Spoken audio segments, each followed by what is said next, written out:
My room? Did you leave anything down? I don't believe so. I think you brought everything out. Yeah. When did you change your shirt? What? When did you change your shirt? When I went to my room, that other shirt felt, I don't know, I felt like it was something bad and flowy. Yeah. And I don't know why. Alright, so. Also, I've been wearing the other shirt since work. Okay. So you head back on to bed? Probably hang out. Yeah. Right on. Totally. The recap of everything we talked about. Yeah. Yeah.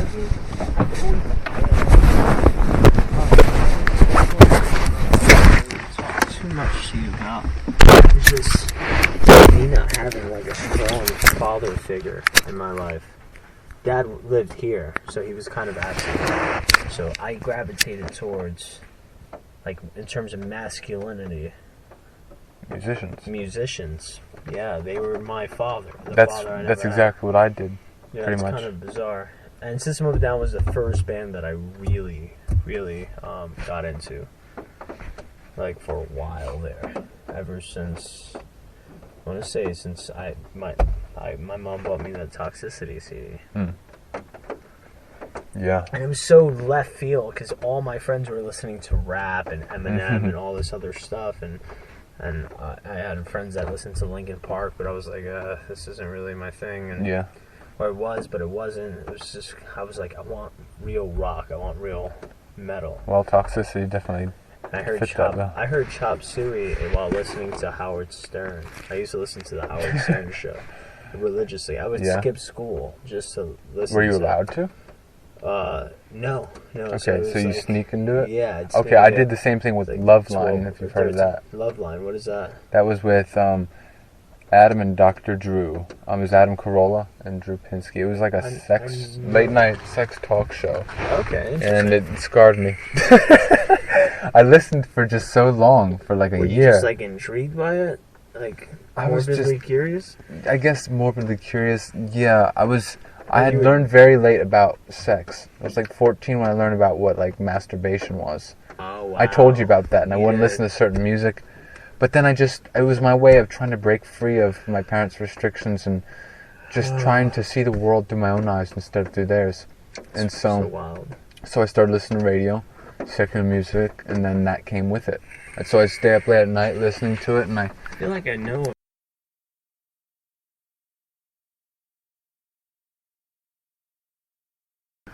But I understand.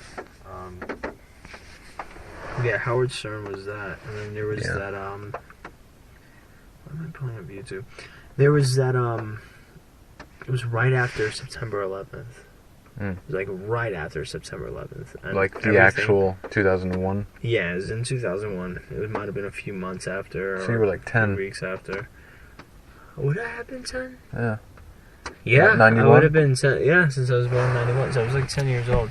And here I am listening to the rock station, K92. Okay. And you hear Chop Suey. I hear Chop Suey, and I'm like, this is hilarious. I just laughed.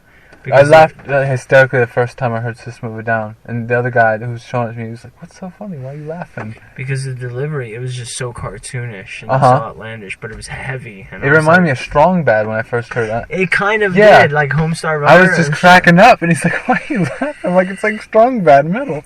Yeah. I heard Deer Dance, and I just couldn't, when he's like, pushing little children, just how it goes down. Yeah, it's like so ridiculous. But it became normal after a while, and it became hard to see why it was funny. Yeah, after I started diving into the record. It just became cool. Yeah, that's all it became. Yeah, I've seen this guy before. Yeah. This guy. He's so irreverent. So, Yeah. I mean, I was introduced to sex through very irreverent channels. Memes, yeah, And that made it very weird for me.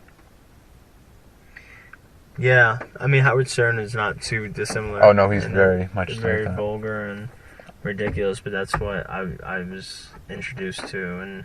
And in middle school, like when I hit middle school a few years later, that was pretty much all I exposed myself to. Man. But yeah, this what was I gonna say? About heroes and... Yeah, I Roles. started idolizing them, and they became my father figures. Like, and yeah, and metal music became that. to And what me, you wanted to and become. what I wanted to become eventually. I remember the first time I picked up the guitar, I was 14 years old. It was a few years later. I was 10, That's crazy. but I didn't really try to get better at it, ever.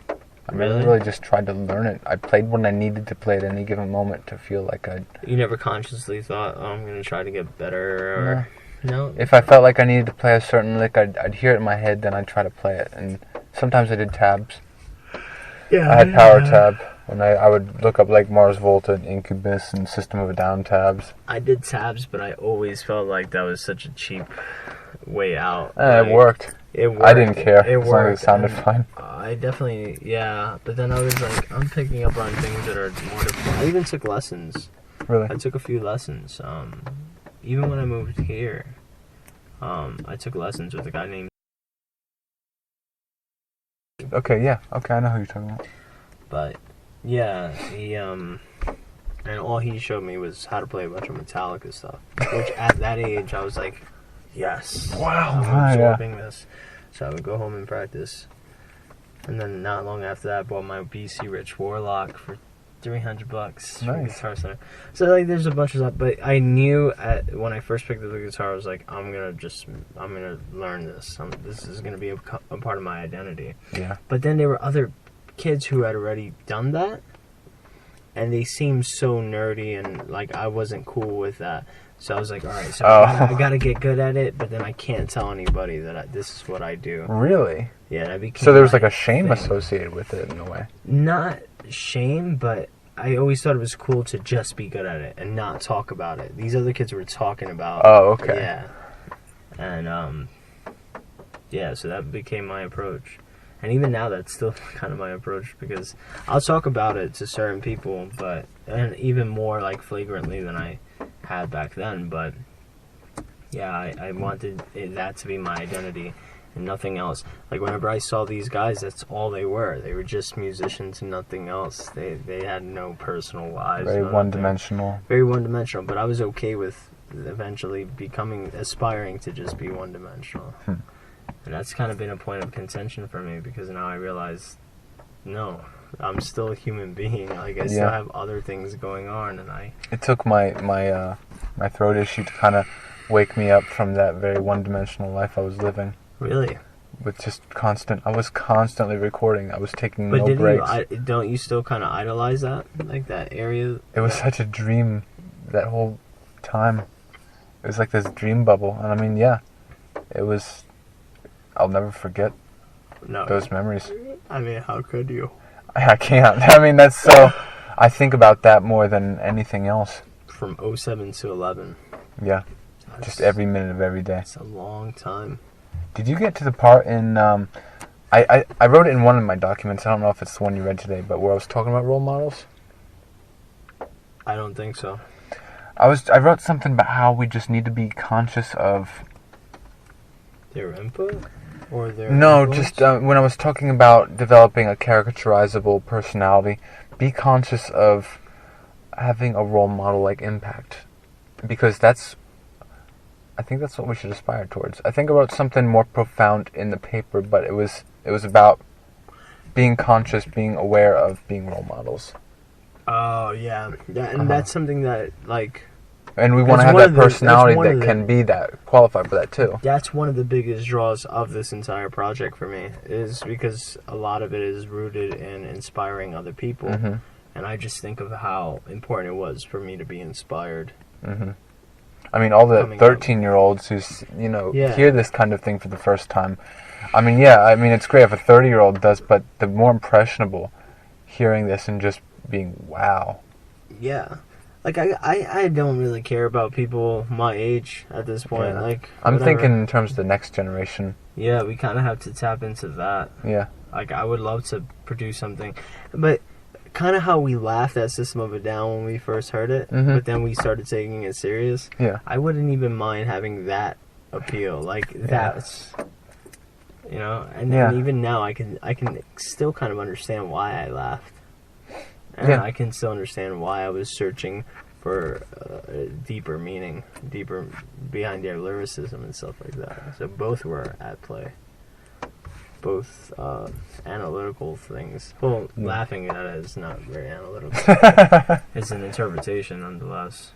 Yeah. And then I was trying to find out the essence.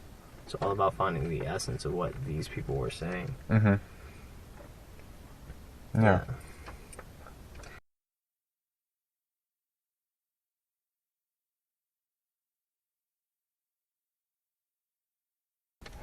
In a sense, I don't think I would have described it that way. I wasn't thinking about in those terms as much as I was just thinking of the way it made you feel. It might even be a difference between the introverted feeling versus introverted thinking. Okay. I was imparting my value to it more so than I was trying to understand how it came together. Does that make sense? Yeah, that makes absolute sense. So, whereas you're probably more likely to go, how does it work, and dismantle it. Dismantle it and try to put it back together. That's me in a nutshell. Okay, that's T.I. in a nutshell. So,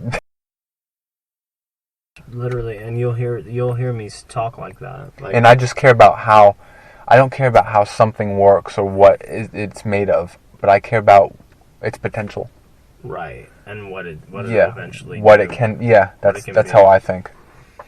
That makes sense to me too. But those are really two good. Yeah, the combo. That's a really good combo. See, because I neglect how things are made. To say that. I neglect how what much could impact be. And what it could be. I don't recognize potential. I don't think I have that. It's never been something that. Like, I'll give value to it, but I don't really... It's kind of the idealist function. It's what something could be. Yeah. Rather than what it is.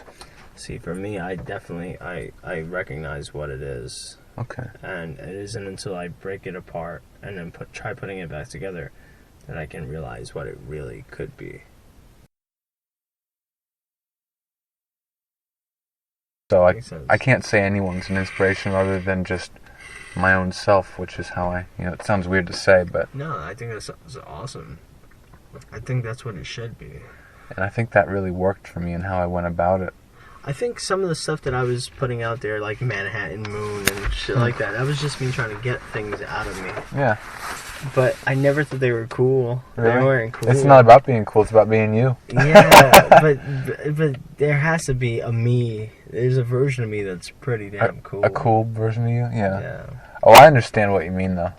Yeah, like, it's important to me to be at least a little bit cool. But then what is cool? Is that just a socially defined term? No, cool for me is a very subjective feeling. It's like, that to me is a feeling.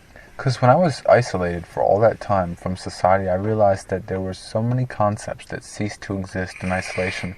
And cool, I found, was one of them. Was one of them? There was no such thing as cool when you're in the basement for 7 years. There's nothing to compare yourself to.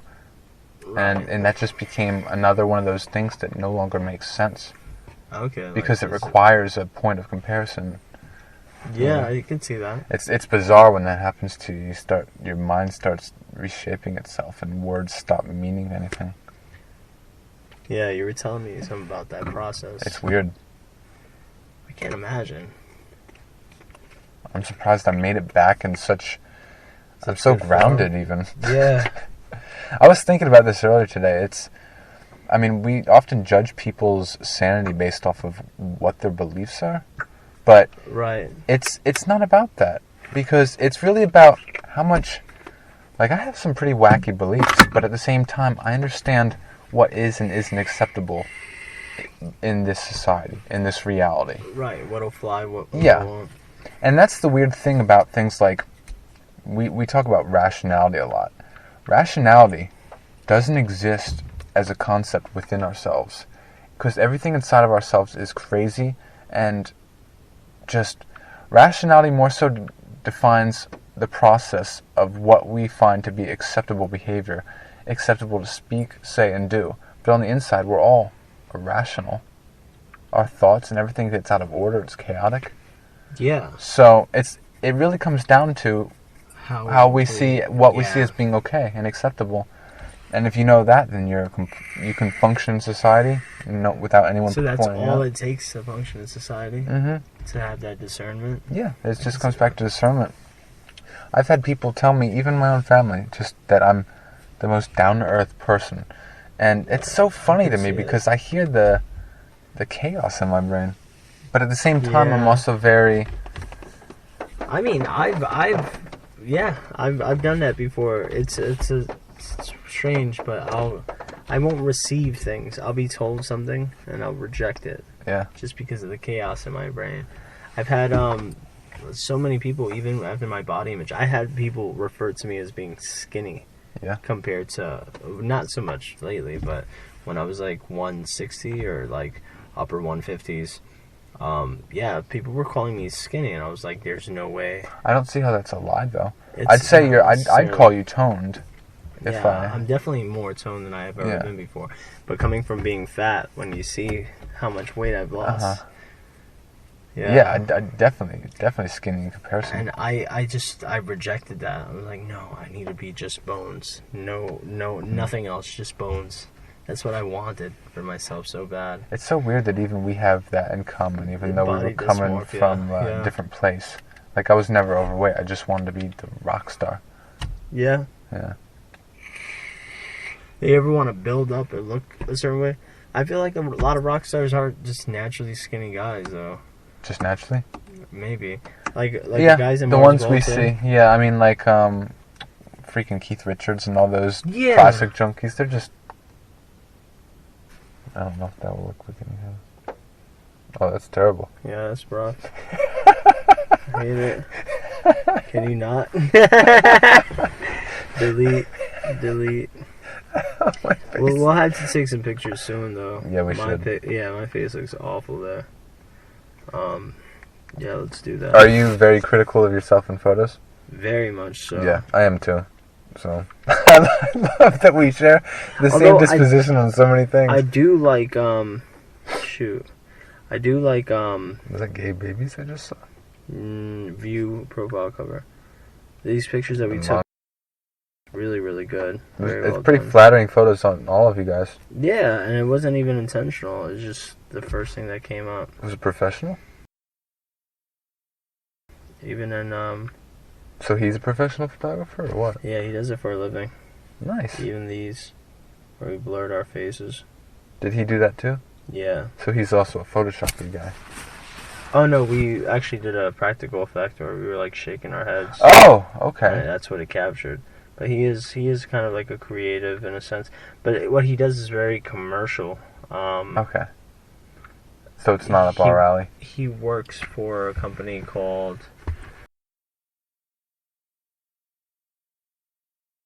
Interesting. And he does edits their magazines, and he does all the website design and stuff like that. Huh. He's definitely gifted at what he does, but it's very, it's like, what do they call it? Pop art? Yeah. Is that what it is? Pop art? I guess that's like Andy Warhol. Yeah, that's not what I really meant. It's just commercial. Yeah. Yeah, it's for the sake of consumer art. Yeah, monetary. Like he's done a lot of freelance stuff. And, okay. Yeah. We've talked about our image, but what do you think about the overall, like the backgrounds on our site and the pictures, the banners, and? I think coming up with I think any of those little like symbols that you made would work. Yeah. Yeah. It's funny because Will did the same thing with JI. With that. No, that's just a symbol of Jupiter. Right. Yeah. But I mean he stole it. And I know. His own signature. And it works because it looks like it says JI. And it also works because it's like. Yeah, I'm glad they got another artist hired for their newer stuff. Did they? Yeah, the one with the hand coming out of the... Oh, yeah. Whatever it's called. I like that. It was like a comic book. Wasn't the album before that? It was just a a symbol? Yeah, and it was just so basic. But effective. Like, just keep it simple. Yeah. I like that. I appreciate that about it. Yeah. I like very complex booklets and just like... Yeah. I've seen slip your out stuff. I love stuff your in it. stuff. I prefer the way you handled your artwork. I like it to be in Some of it. their stuff. Well, when I was growing up and just... I'd go buy a CD, it would be... Magical. It'd be like when someone is watching a movie. I would just come home, I'd go on my bed, I'd put on the headphones, I'd turn it on, and then I'd pull out the insert and I'd just read along to the album. Okay. And I'd sit there for an hour on my bed. Reading lyrics, reading like, just looking at the pictures and getting immersed in whatever the artist was trying to portray. And I loved that. It was magical, and I just want to give people that same kind of experience of just giving them something to look at and get lost in while they listen along. I think you can produce content like that too. Mm-hmm. You have the skills, the art skills. Thank you. But yeah, it's strange because it's not even something you said that was a means to an end, right? I still enjoy it, but if it was about deciding what I'm passionate about, it's the music that held my passion. Okay. Everything else was served the music. Well, it's supplemental. Yeah. But the artwork was really perfect. Like, it was Thanks. what it needed to be. Yeah, it did kind of really go along well with my music because it was dark yet cartoony. Right. And so it was it almost had the same elements as my voice and music. Yeah. I can see that. It's interesting. Because it all just happened that way. 1,500 songs later, though. Yeah. And you still had that passion up until the end.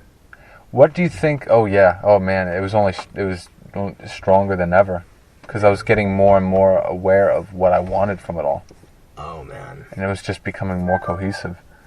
But what do you think about just the style that I already had going for things like the tenandlevy.com, where it was a very, not even just DIY, but an intentional, creepy looking... I liked it for what it was, what that was. Yeah. And the Comfort Chicos, I think... You wouldn't want to take it for the Comfort Chicos? I wouldn't. Like, I want to move forward. Like, we can use that as a platform to move forward with, but kind of want to... It made it really easy to do art, too, because then you just have to... It wouldn't have to be perfect. You can just, like, print something out, then cut it up, then scan it, then reprint it, and then... I've just been thinking about... Sorry, I'm getting a little bit tired, but I've just been thinking about the mutilation of the children. Like, it sounds so creepy when you say it. No, but that's what I've just been thinking. I've just been thinking about the mutilation of the children because, like, that's what the name meant. Yeah. That's what it represents, and the descriptions it gave, like they did to children what the Japanese do to the bonsai. Mm-hmm. You know, just and the way they put it so poetically. Do you want to, like, really emphasize that? I do. Yeah? Yeah, I do. I wasn't sure of how you'd feel about that just because you've shown you were timid in some of, you remember, the original ideas and misconstrued. It was misconstrued, and I was thinking it would be culty. Yeah. But that still has me wondering, like, because I know you as a guy who will put his foot down, and so I'm wondering where that foot's coming down at. Not there. Okay. I want to play that up some. Okay, cool. It's conceptual, and it feels like it would be... But the thing is... You also said you didn't like Coheed's dark, creepy stuff. I did, but I didn't... I don't know. I didn't know what to make of it. It was just a little bit intense. Yeah. And my mind very much works in that kind of almost taboo intensity. Intensity. Yeah. Not with sexual things, but with just the darkness of life. Yeah. Wanting to shine the light right at the darkness. Okay. But there's light involved. It's not like flushing yourself into the darkness itself and just letting that be its there's no point to that. That's just suicide. But that's a lot of this stuff. Like, just like black metal. Yeah, it's darkness for the sake of itself. No way out. No hope. It's that embrace, but it's... Yeah. Yeah, I'm not the type to just embrace darkness for what it is. Alright. I'm going to fall asleep if I don't have man. So, mutilated children. Oh yeah. Me too. Did you want to going, expand on that? Going back into mutilating children. Yeah, but it doesn't have to. It doesn't have to be. Like disturbing. It doesn't have to be disturbing. No, To get its I don't point want across, it to yeah. be. I don't want it to be disturbing per se. It could even leave more to like the imagination. It's just like, Because you want to carve out the. It's like the dramaturgy thing that you were describing. You want to carve out all that. should we do it in a children's almost format, like a children's book? Yeah, in a Like sense. almost like a very cartoony way of illustrating it, where I it's think almost, that's a great place to start because that has that like innocence. It has to appeal to like and that still applies to the children. Yeah, right. Even though we're not working directly with, we may be. with children. Yeah, That's more of a thing as in the next generation. So that's more of a metaphor for yeah. It Yeah. could even be millennials. You know, the impressionable, I guess. 20-year-olds. Yeah, that's what it boils down to for me is the impressionable and how like impressionable I was. As Or a the child, innocent people. seeking escapism, or innocent people. Yeah. Or the pure, anyone who will listen, they're the children, they're the new, they're the ones that still have the ability to be the next generation. There was this kid I went to CVCC with. I wish I knew his first name was, but I don't know what his last name was. But he had some of the darkest, like, almost grossed out. But he would paint and sketch, and he'd bring it into the school. There was a lot of landscapes, but he would morph things into something that seemed so, like bloody and grotesque. yeah, but a lot of it was black and white. Similar to no, dissimilar to. This was more like it was a lot darker, but it wasn't almost Twisted landscapes. Yeah, almost maybe more H.R. Giger. I don't know. Okay, like carnivorous landscapes that are just very sexual and Yeah, yeah. phallic and creepy and just alien. That's exactly the perfect description of Giger's work. Mm-hmm. Just phallic madness. Yeah, I don't know what that's about. Is it like a Freudian thing or? He was very strangely sexual. Okay. I don't know why. I watched. It wasn't even like a documentary, but it was. It actually was a documentary On him? about his last like year of life. I feel like I started that but never finished it. That makes sense. But I saw it. I came across it on Netflix. Is I was it like, good? I'm gonna watch this. It was cool. It was really cool. Was he like seeing- going around in a wheelchair around his place? Yeah. Yeah, He had okay. like a nurse and like it was just strange. But he was going through his catalog. And he was like happy and content too. very much Yeah. so. He was very happy, Interesting. which I wouldn't have figured. I thought he'd be this tortured soul. Yeah, but I'd never seen anything from him suggested he was. So that's very curious. I think the only reason why I was under that impression was because the artwork Dark art. itself was so dark. Yeah, Huh. Well, maybe he just knew how to exercise it properly, and that's really all it is. yeah, that could be it. Kind of like you. Like I wouldn't I don't know. I was that way though. like a tortured soul. I mean, I'm still that way, but I don't I might have to like. have a good attitude. I might have to snap here. I'll let you go. I don't even know how. You can't drive back? Maybe. Are you that bad? I might just take a little bit of a nap. Like Really? 15 minutes. Yeah, I'm tired. Man. Oh. So do you want me to just Yeah. bid you farewell? Alright, dude. Alright, so I had a great time, man. Me too. It's It's been a lot of fun. And so yeah. I'm thinking Friday. I'm thinking Friday too. Alright, that'll work. for Alright. me. And then Saturday for sure. Saturday's going to be a blast. Yeah. Saturday I'm looking forward to a whole lot. So, Yeah. Friday, Saturday. Awesome. Alright. You have a good night, man, and a good nap if that's what I'm you going to take a quick nap. Okay. I don't want to crash. Yeah. But, Alright, man. man. You take care. Yeah.